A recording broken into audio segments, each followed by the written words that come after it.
Buonasera a tutti ragazzi, come potete vedere domani il maltempo interesserà solamente il nord Italia, quindi partiamo che da Firenze a scendere giù ragazzi sarà un'altra bella giornata come quella di oggi, quindi diciamo che in mattinata Lombardia, Torino, diciamo Milano, diciamo il nord fino al Friuli Venezia Giulia, cioè una metà del Friuli Venezia Giulia, Liguria, quindi Genova e tutti i paesi qua saranno tutti interessati da forte maltempo, quindi anche la neve in arrivo, come potete vedere da questa ombra viola, quella lì è neve, quindi ci saranno nevicate anche sull'arco alpino, Lombardia, in Piemonte, eppure sul Friuli Venezia Giulia, Trentino Alto Adige, quindi diciamo che una mattinata già bella fredda e tosta per quanto riguarda già solo la mattina.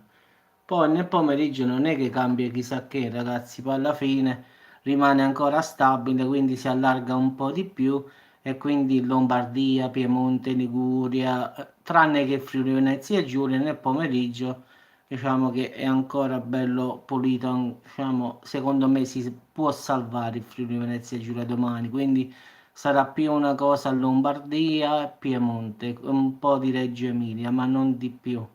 Diciamo che la maggior parte sarà Liguria, Lombardia e Piemonte.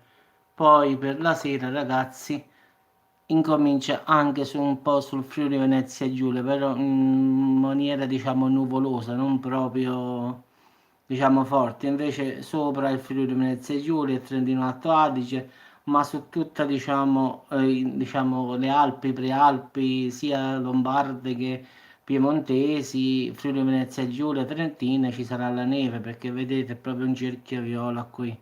Quindi diciamo che è una cosa che interesserà il nord vero e proprio, quindi per nord intendo Lombardia, Piemonte, Valle d'Aosta, Trentino Alto Adige, Friuli Venezia Giulia e Liguria. Queste saranno le regioni colpite dal maltempo. Invece, come potete vedere, su tutta l'Italia, ragazzi, il bel tempo. Quindi, come potete vedere, è tutto bello pulito, non ci sarà nulla proprio. Quindi, domani è confermato maltempo al nord, mentre da Firenze a scendere in Sicilia, compresa anche la Sardegna, bel tempo ovunque. Ragazzi, buonasera a tutti e buon weekend.